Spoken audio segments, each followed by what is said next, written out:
தென்கொழும்பிலே ஒரு பிரபலமான மகளிர் பாடசாலைக்கு முன்னாலே கொழும்பில் வாழக்கூடிய பிரபலமான அந்த பாடசாலையிலே படித்த ஒரு மாணவிக்கு நிகழ்ந்த அநீதி காரணமாக பெற்றோர்கள், பழைய மாணவர்கள், சமூக ஆர்வலர்கள் அரசியல்வாதிகளுக்கு அப்பாற்பட்ட முறையிலே கூடியிருக்கிறார்கள்.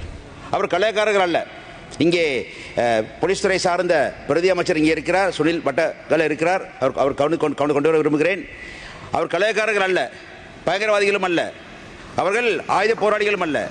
தங்கள் பிள்ளைகள் நிகழ்ந்த அந்த அநீதியை தட்டி கேட்பதற்காக பொறுக்க முடியாமல் வந்து நியாயத்தை கேட்டு நிற்கிறார்கள். ஆகவே அவர்களுக்கு எதிராக அங்கே உங்களது போலீஸ் கண்ணீர் புகை குண்டு லாரிகளையும் அதே போல் நீர்த்தாரை லாரிகள் நிறுத்தி வைப்பதாக அறிந்திருக்கிறேன். அதை பயன்படுத்த வேண்டாம் என்று திட்டவட்டம் கூறி வைக்க விரும்புகிறேன். அவர் கலைக்காரர்கள் அல்ல, பயங்கரவாதிகளும் அல்ல. தெரியா புரிந்து கொள்ளுங்கள். நியாயத்தை கேட்டு வந்திருக்கக்கூடிய பொதுமக்கள், அவ்வளவுதான். அடுத்து விஷயத்துக்கு வருகிறேன். அங்கே கடந்த வருட தேதியிலே தலைவர் அவர்களே அந்த பிரபலமான பாடசாலையிலே ஒரு 15+ வயதை சேர்ந்த ஒரு பெண் சிறுமி மாணவிக்கு ஒரு அநீதி நிகழ்ந்திருக்கிறது. அநீதியானது ஒரு பாலியல் சேஷ்டைக்கு உள்ளாக்கப்பட்டு அது காரணமாக அவருக்கு எதிராக அவர் சம்பந்தமாக அதை எடுத்து பேசிய பொழுது அது சம்பந்தமாக விசாரணை நடத்தப்பட்டு கல்வி திணைக்கள விசாரணை, அதே போல் போலீஸ் விசாரணை, நீதிமன்ற விசாரணை நடத்தப்பட்டு அந்த சம்பந்தப்பட்ட ஒரு ஆசிரியர் கைது செய்யப்பட்டு பிறகு பிணையில் விடுவிக்கப்பட்டிருக்கிறார் நினைக்கிறேன். அது சம்பந்த விசாரணை நடந்து கொண்டிருக்கின்றது. அது ஒன்று. அதே வேளையிலே அதற்கு பிறகு அந்த பிள்ளை பெற்றோர்கள் அதிருப்தி அடைந்து தன் பிள்ளையின் நலன் கருதி அவரை வடகொழும்பில் இன்னொரு பாடசாலையிலே சேர்த்து மாணவியாக படிக்க வைத்திருக்கிறார்கள். அதே நேரத்தில் அந்த பாடத்தை படிக்கும் அதே வேளையிலே அங்கே இருக்கக்கூடிய வடகொழும்பில் இருக்கக்கூடிய ஒரு தனியார் வகுப்பில் நடத்தக்கூடிய ஒரு வகுப்பில் ஒரு நிறுவனத்திலே கூட அவர் சென்று பாடம் படித்துக் கொண்டிருக்கும் பொழுது சில மாதங்களுக்கு பிறகு அது முதல் சம்பவம் நடந்த சில மாதங்கள் பிறகு அந்த தனியார் பள்ளியில் இருக்கக்கூடிய அந்த நிறுவனர் ஆசிரியர் அந்த பிள்ளையை பலர் முன்னில் அவமானப்படுத்தியிருப்பதாக செய்தி வந்திருக்கிறது.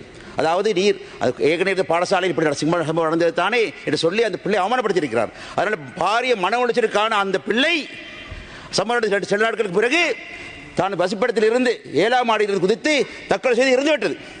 பெரிய செய்தி, அது பெரிய ஒரு சோகமான செய்தி, அது மறந்துவிடக்கூடாது. ஆகவே தான் அந்த முதலிலே இந்த வடகொழும்பு கொட்டாஞ்சேனை பகுதியிலிருந்து கிளம்பிய மக்கள் திரள், அப்பாவி மக்கள், பெற்றோர்கள், பழைய மாணவர்கள், சமூக ஆர்வலர்கள் சேர்ந்து ஊர்வலமாக வந்து அந்த கொட்டாஞ்சேனை அந்த தனியார் வகுப்பு நடத்தும் அந்த நிலையத்துக்கு முன்னாலே சென்று அமைதி ஆர்ப்பாட்டம் செய்து பிறகு பிள்ளையின் வீட்டுக்கு சென்று அங்கிருந்து பேருந்துகளில் வந்து இங்கே இந்த தென்கொழும்பிலே பாடசாலை சென்று ஆர்ப்பாட்டம் செய்து கொண்டிருக்கின்றனர். இப்பொழுது ஆர்ப்பாட்டம் நடந்து கொண்டிருக்கின்றது. அங்கே வந்த கல்வி இலாகத்துறை சார்ந்தவர்கள் இது மாகாண பாடசாலை அல்ல, தேசிய பாடசாலை, பத்திரமலைக்கு சொல்லியிருக்கிறார்களாம்.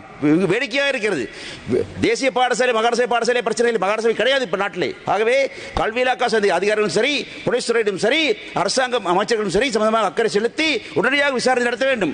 நியாயமான மக்களுக்கு ஏற்கனவே முதல் சம்பந்தமாக ஏற்பட்ட சம்பவத்திலே ஏற்பட்ட தீர்ப்பு நியாயம் அதிலே திருப்தி இல்லாத காரணத்தினாலே தான் அவர்கள் இப்பொழுது இங்கே வந்து இந்த ஆர்ப்பாட்டம் செய்து கொண்டிருக்கின்றனர். ஆகவே தயவு செய்து அரசாங்கம் உடனடியாக விசேட போலீஸ் மற்றும் கல்வி இலாகா சார்ந்த அதிகாரிகள் நியமித்து விசேட கமிட்டியை நியமித்து விசாரிக்க வேண்டும் கேட்டுக்கொள்ள விரும்புகிறேன். ஆகவே நான் பாருங்கள், எனக்கு தென்கொழும்பிலே இருக்க பாடசாலை பெயர் தெரியும், பிள்ளையின் பெயர் தெரியும், தந்தையின் பெயர் தெரியும், தாயின் பெயர் தெரியும், வடகொழும்பில் பாடசாலை பெயர் தெரியும். எதையும் சொல்லவில்லை. நான் கண்ணியமாக அரசு செய்கிறேன், நான் சொல்லவில்லை, அது சரியல்ல. ஆனால் ஒன்றையோடு சொல்ல வேண்டும், அந்த பிள்ளை வடகொழும்பிலே இருந்த பொழுது படித்த பொழுது தனியார் பாடசாலையின் அதிபர் நிறுவனர் கட்சி சார்ந்தவர், உங்களை கட்சியின் வடகொழும்பு அமைப்பாளர், மறந்துவிட வேண்டாம். ஆகவே தான் சந்தேகம் இருக்கிறது. மக்கள் சந்தேகம் ஒரு நியாயம் தான் இது.